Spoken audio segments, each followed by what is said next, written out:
Բարև ձեզ հարգելի հեռուստադիտողներ, Civic-ին այսօր տեսակապի միջոցով կզրուցի Գարեգին ԲԻ նախկին գավազանակիր անձնական քարտուղար Խորեն Վարդապետ Հովհաննիսյանի հետ։ Հայր Խորեն, շնորհակալություն, որ համաձայնեցիք զրուցել մեզ հետ։ Ամենայն սիրով։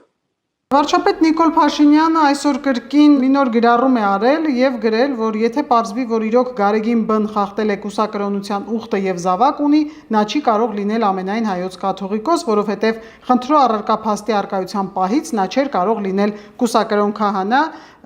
եւ գրառման վերջում նա նշել է, որ Մայր Աթոր Սուրբ Էջմիածինը պիտի դիրքավորվի այս իրավիճակի նկատմամբ, ինչից հետո կիրականացվի հարցի հետագա պարզաբանում։ Ես կխնդրեմ ձեր մեկնաբանությունը եւ ինչպես պետք է այդ պարզաբանումը տեղի ունենա։ Ուրախ եմ, որ վարչապետը անդրադարձ է կատարել այս խնդրին։ Իրոք այդ խնդիրը կա մեր եկեղեցում, ես պնդում վերահաստատում եմ, որ Գարեգին Կտրիչ Ներսիսյանը զավակներ ունի մեկից ավելի կանանցից եւ պնդում եմ, որ իր վերջին զավակը ծնվել է տարիներ առաջ Միացյալ Նահանգներում եւ սա պարզ ուղղակի 25-ամյա աբեղայի սայթաքում չէ, նա հասուն տղամարդ էր եւ կաթողիկոս, երբ ծնվեց նրա վերջին զավակը։ Ողջունելի է, որ մեր իշխանությունները վերջապես հասան Սուրբ Էջմիածին, հասան Սուրբ Գրիգոր Լուսավորիչի գահը ուզուրպացրած այս հրեշին եւ ժամանակն է, որ մեր սրբություն սրբոց Մայր Աթոր Սուրբ Էջմիածինը մաքրենք այս երկու հրեշ ԿԿԲ-ի գործակալ Չեքիստ Ներսիսյան եղբայրներից, Գարեգինից եւ Եզրասից։ Նրանք ոչ միայն շնացող, պոռնկացող մարդիկ են, փաստերը լեցուն են, վկայությունները անսահման, բայց անշուշտ այդ կուսակրոնության նուրբ հարցը կա, որը պետք է քննել հոգեբանների, աստվածաբանների, եկեղեցականների լուրջ հանձնախմբի միջոցով, շատ նուրբ հարց է, բայց ես ուզում եմ անդրադառնալ, որ այս բարոյական հարցից շատ առավել կարևոր է, որ կաթողիկոսի գահին բազմած անձը դավաճան է ուղղակի օտար երկրյա գործակալ։ Ես անցյալներում փաստեր բերել եմ եւ ասել եմ, որ շատ բացահայտումներ, որ արել եմ եւ անում եմ, պիտի անեմ, հետս գերեզման պիտի տանեի, եթե այս անպատկար Գարեգին Կտրիչը ձեռք չբարձրացներ Հայաստանի Հանրապետության վրա։ Նա այս անցյալ ամիս 2 դավաճանական հանձնարարություն էր ստացել, առաջինը մայիս 17-18-ին Բելարուսում էր, բարեբախտաբար մենք կանխեցինք դա եւ նրան ուղարկել էին Բելարուս, որպեսզի հանդիպի Լուկաշենկոին եւ նստեմացնի Հայաստանը եւ ստորացնի վարչապետ Փաշինյանին։ Բարեբախտաբար նա վախեցավ մեր արած բացահայտումներից առաջ եւ Լուբյանկա 2-ի իր տերերին խնդրեց, աղաչեց, որ ինքը գնա, բայց չհանդիպի Լուկաշենկոին։ Այնքան սարսափած էր բացահայտումից իր գնալուց առաջ, որ արեցի, անգամ իր խոսքում հաղորդագրության մեջ Լուկաշենկոին շնորհակալություն չի հայտնում, որ հող է տրամադրել եկեղեցի կառուցելու համար։ Այնքան սարսափած էր, որ անգամ պատարակ չի մատուցում, եկեղեցին ոցում եւ լքում է խորանը, եղբայրն է պատարակը մատուցում։ Եկեղեցու ոցման եւ պատարակ մատուցելու համար չէր գնացել։ Նա գնացել էր, որպեսզի Լուկաշենկոին առիթ տա, մեր վարչապետին ապտակ հասցնի եւ Հայաստանը ստորացնի։ Որոշ հոգեվորականներ եւ իշխանություն այս հերավար փոխհրաձգությունը որտեղից սկսվեց, այս հակամարտությունը ինչից սկսվեց ըստ ձեզ։ Վարչապետի կառավարության նիստի ժամանակ հայտնած այն մտքերը, որ տաճարները չուլանային տեսք ունեն, եթե ես երբ որ իմացա Սյունիքի տաճարների մասին է եւ երբ գիտեմ Սյունիքի առաջնորդը ով է, լրիվ օրինաչափ է, այդպես էլ պիտի լիներ։ Ես տարիներ առաջ 1 տարով եղել եմ Սուրբ Գայանե վանքի վանահայր, ընդամենը 1 տարի հազիվ։ Եվ ինձնից առաջ Սյունիքի առաջնորդ կար, ինչ է անունը, լեզուս չի պտտվում այդ տղային առաջնորդ կամ սրբազան ասեմ, Մակար եպիսկոպոս է ստորագրում։ Ֆարաջով Գարեգինի պես մեկն է ուղակի, կապ չունի եկեղեցու հետ։ Կենած ասած մեկն է, որին եպիսկոպոս է եղել եւ ստորագրում է իբրև եպիսկոպոս։ Ուրեմն Գայանե, Սուրբ Գայանեի տաճարը, որ կաթողիկոսի պալատ վեհարանից, որը արժեցավ 35 միլիոն դոլար վերանորոգությունը, որի ընդամենը 150 մետր հեռավորության վրա էր, երբ նշանակվեցի վանահայր, գնացի, լացս գալիս էր, ամաչում էի այդ թափթփվածությունից, փնթիությունից, տաճարի ուղղակի լուսավորություն չկար, գորգերի մի մասը վառված, լուսավորություն չկար, բրաներ ապահովեցի, հոսանքի լարեր, զգեստներ, երգչախմբի, սարգսակաց դասի համար եւ լրիվ չուլանային էլ չեմ ասում, տաճարի դռները եթե բացվում էին, չէին փակվում, եթե փակվում էին, չէին բացվում,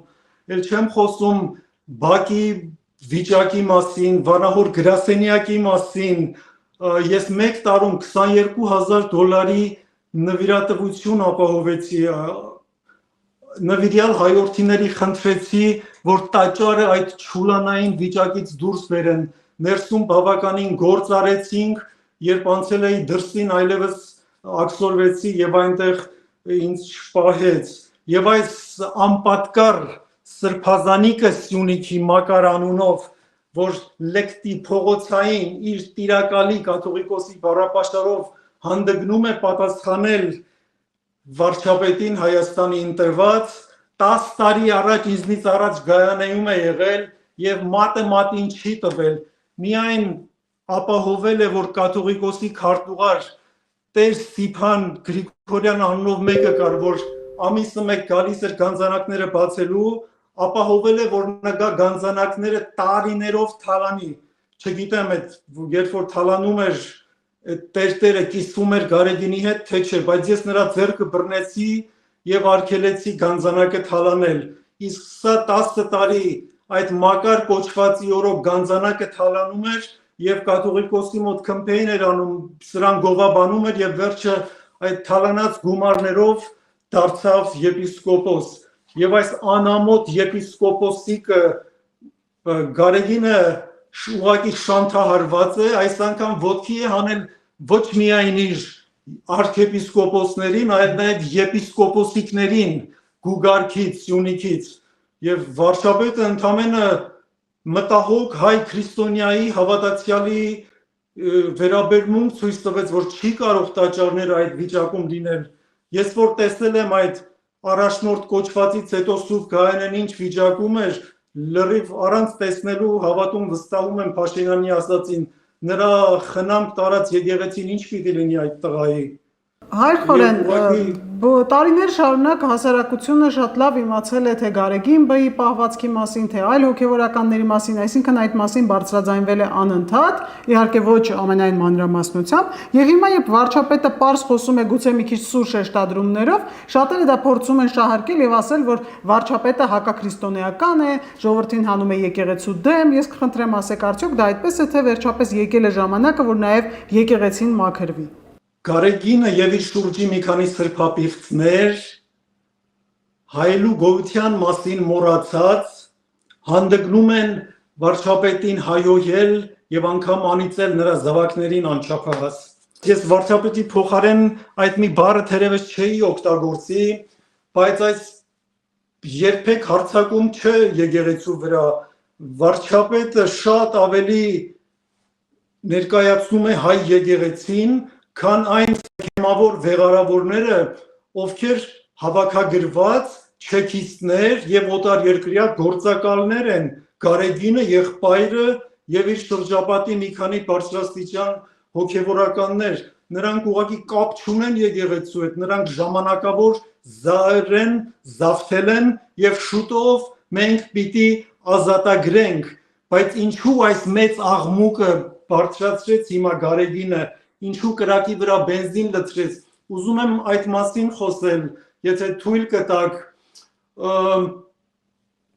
Գարեգինը Շվեյցարիայում էր եւ գնացել էր հատուկ հանձնարարությամբ, որպեսզի մեր եւ Ադրբեջանի միջև պատերազմ հրահրի։ Նա գնացել էր կազուս բելի առաջացնելու, նա գնացել էր մնայուն ալիբի տալու Բաքվին, որ Հայաստանի դեմ կարողանան հոխորտան եւ պատերազմեն, երբ պատեհ առիթ լինի։ Նա խոսում է արցախցիների Արցախ վերադառնալու մասին, սա զավեշտ է, սա ծիծաղելի է,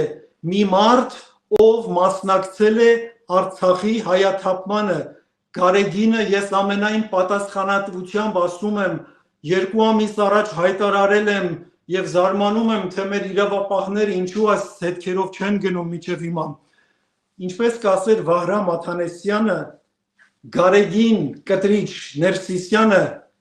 առաջինն է հանձնել եւ սկսել Շուշին հանձնելու ծրագիրը։ Նա Վահրամ Աթանեսյանն ասում է, որ ինչու կարգալուց արեցիր Շուշին։ Պատերազմից 1 տարի առաջ Արցախի թեմի առաջնորդարանը սա տեղափոխեց Շուշիից Ստեփանակերտ, որովհետև գիտեր, որ իր գործատուները պիտի Շուշին հանձնեն, այն ժամանակ մտածում էին ռուսները կարող են դեռ Ստեփանակերտը պահել։ Բլոկադայից Արցախի 1 ամիս առաջ Ռուսաստանի նախագահի հրամանագիրը կա նրան շքանշանով պարգևատրելու մասին։ Նա սա տվեցին բաց քարտերով խաղան, որ այլևս չկարողանա հրաժարվել իրենց հրամանները կատարելուց։ Իսկ երբ բլոկադան սկսեց, նա ուղղակի առևանգել է Արցախի թեմի առաջնորդին եւ փոխառաջնորդին։ Նվիրյալ 2 հոգեվորականներ, 2 նվիրյալ արցախցիներ ծնունդով, ովքեր արցունքներով են լքել Արցախը բլոկադայի ժամանակ, քանի որ այս հրեշը, այս չեկիստ գործակալը պարտադրել է։ Բլոկադայի ժամանակ Վրթանես Սրբազանին պարտադրում զանգում է, ասում է թող արի Էջմիածին։ Սրբազանը խնդրում է, ասում է վեհապար, ժողովուրդը իմ կարիքն ունի, ես ինչպես թողնեմ գամ, ինչ որ ժողովի պատրվագով ասում է արի, ասում է ես քեզ FSB-ի միջոցով կբերեմ Հայաստան, մի քանի օրից հետ կուղարկեմ։ Գրեթե առևանգելով այս Սրբազանը նվիրյալ արցունքները աչքերին թողնում է Արցախը, գալիս է Էջմիածին եւ այլևս չի թողնում, որ վերադառնա եւ FSB-ն նրան ետ չի տանում։ Սրբազանի բերելուց հետո փոխառաջնորդ Սահակ Վարդապետին նույնպես պարտադրում է, որ լքի Արցախը։ Այս Հայրսուրբը նորից ասում է, խաչը մի ձեռքին, զենքը մի ձեռքին այս Հայրսուրբը ժողովրդի մեջ, նվիրյալ Արցախցի, նվիրյալ Վարդապետ դիմադրում է, ասում է, ես ինչպես թողնեմ ժողովրդիս, մանուկներից, ծերերիս, կիսաքաղց վիճակում, ամենաշատը եկեղեցու կարիքը հիմա ունեն, իմ կարիքն ունեն, պարտադրում է, ասում է, արի, պիտի գաս անպայման։ Այդ օրերին աշխարհի բոլոր աբեղա վարդապետներին հավաքել էր, ուղարկել էր Տաուշ եւ հեղաշրջման ռեպետիցիա, փորձեր էին անում նրանց հետ, որովհետեւ մի քանի շաբաթից նրանց մի մասը մասնակցեր այդ սրբազան շարժման, այդ հակապետական շարժմանը, մյուս մասն էլ գնային իրենց երկրներ եւ ժողովրդին տրամադրեին Փաշինյանի եւ Հայաստանի դեմ։ Եվ այսօր այս սրիկան, այս դավաճանը խոսում է արցախցիների Արցախ վերադարձի մասին, նա Սրբազանին եւ Վարդապետին հանում է, գիտեր, որ պիտի դատարկվի Արցախը, որպեսզի երբեք չդիմադրեն, չկազմակերպեն։ Գարեգինի միակ նպատակն է եղել, որ քաոս լինի Արցախում, երբ պիտի դուրս գային, պիտի արյուն լիներ, ցավ, կսկիծ, որպեսզի արցախցիները դառնացած կատաղած գային, Գարեգինի միակ նպատակը Երևանում հեղաշրջում անելն էր եւ դրա համար ուզում էր, որ արցախցիները ավելիով ցավ արյուն տեսնեն, որ կատաղած այդ խեղճ ժողովուրդը հասնի Երևան եւ օրինական մեր իշխանությունը տապալի։ Վարչապետն անդրադարձել է նաև մայիսի 29-ի իր գրառմանը, որը այդպես մեծ աղմուկ բարձրացրեց։ Նա նշել է, որ փաստորեն մնացածի մասով փաստորեն կոնսենսուս ունենք, որ սրբապիղծ սրբազանների հարցը պետք է լուծել։ Իսկ առաջարկությունները, դիտողությունները, քննադատությունները սրբազանների մասին հետագա գրառումներում նկատի կունենամ։ Օրինակ, դուք ինչ դիտողություն, քննադատություն կամ առաջարկություն ունեք այս մասով վարչապետին։ Ես վարչապետին խնդրում եմ եւ նաեւ ինձ լսողներին բոլորին, որ սա շատ նուրբ հարց է, բայց սա մենք գորգիտակ չենք կարող պահել, մենք այդ խնդիրը ունենք, բայց խնդրում եմ կուսակրոնների զավակներին երբեք չթիրախավորել, շատ նրբազգաց լինել, նրանք մեղք չունեն, որ ծնվել են այդ պայմաններում, զավակները երբեք ապօրինի չեն լինում, ապօրինին գարեգինի զավակները ապօրինի չեն, գարեգինն է ապօրինի ծնող, ուզում եմ, որ շատ այդ զավակները, դուստրերը, որդիները մեր իրավահավասար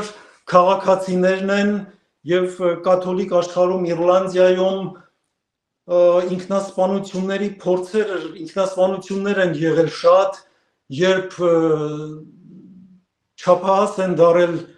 այդ մարդիկ եւ հայտնաբերել են, որ իրենց հայրը կուսակրոնն է, մենք երբեք պիտի թույլ չտանք, մարդը բարձրագույն արժեք է, անկախ ամեն ինչից ով է հայրը, մենք պիտի բոլորին սիրով, գուրգուրանքով, հոգատարությամբ վերաբերվենք, նախ ուզում եմ, որ սա շեշտեմ, ուզում եմ, որ մեր հասարակությունը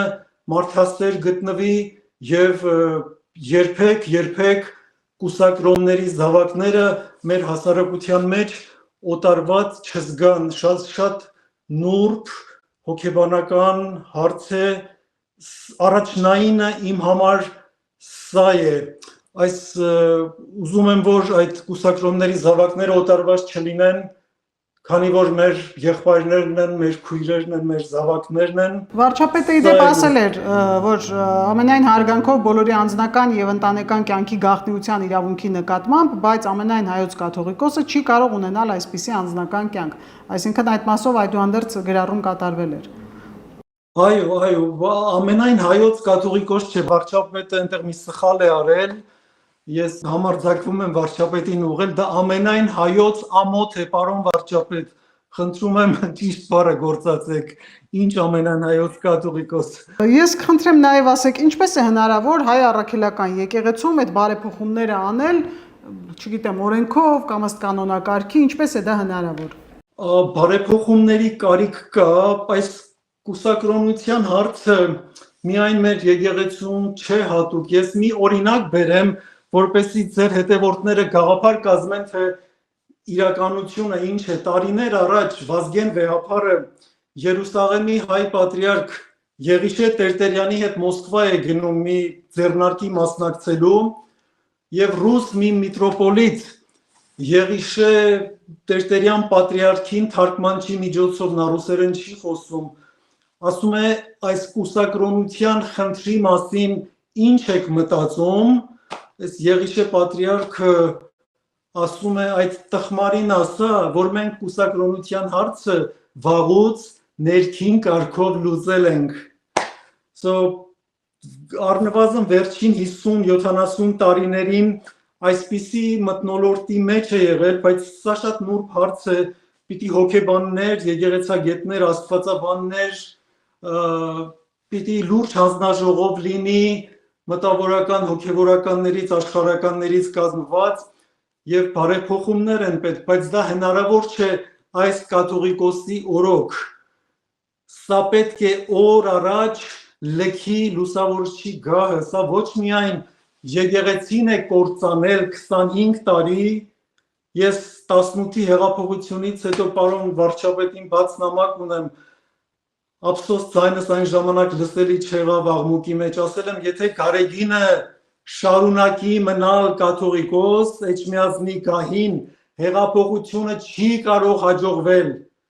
սա ուղղակի սատանայի տեղապահն է Հայաստանում եւ ուրախ եմ, որ վարչապետը մեր իշխանությունները վերջապես տեսան, նրանց աչքերը բացվեց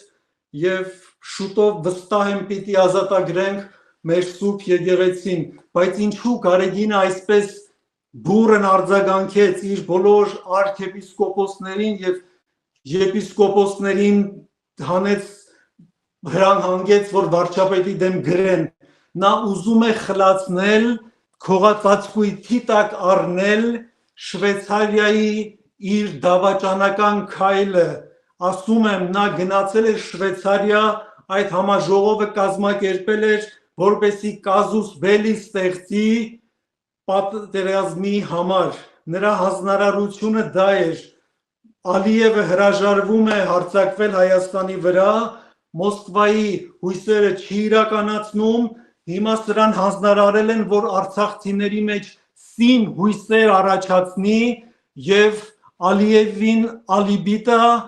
կազուս պատճառ տա հարձակվելու Հայաստանի վրա,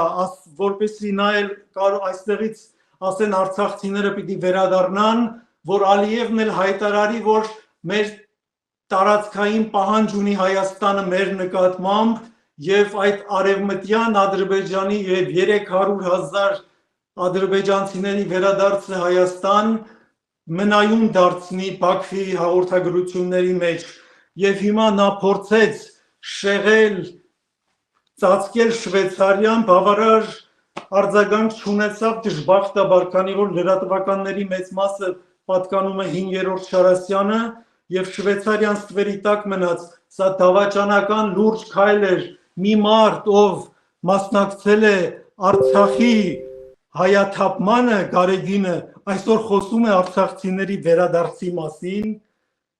զավեշտ է սա։ Եվ նաև շատ է խոսվում, որ եկեղեցու ֆինանսական գործունեությունը թափանցիկ չէ, ըստ ձեզ ճիշտ է արդյոք նրանց հարկային դաշտ բերել։ Ամեն ինչ կարելի է, ամեն ինչ հնարավոր է, պետք է ամեն ինչ կանոնակարգված լինի, անշուշտ եկեղեցին լուսնի վրա չէ, Հայաստանի Հանրապետությունում է, բայց այսօր մեր թիվ 1 խնդիրը գործակալ, օտար երկրի գործակալ կաթողիկոս չունենալն է, իմ հիմնական մտահոգությունը սա է,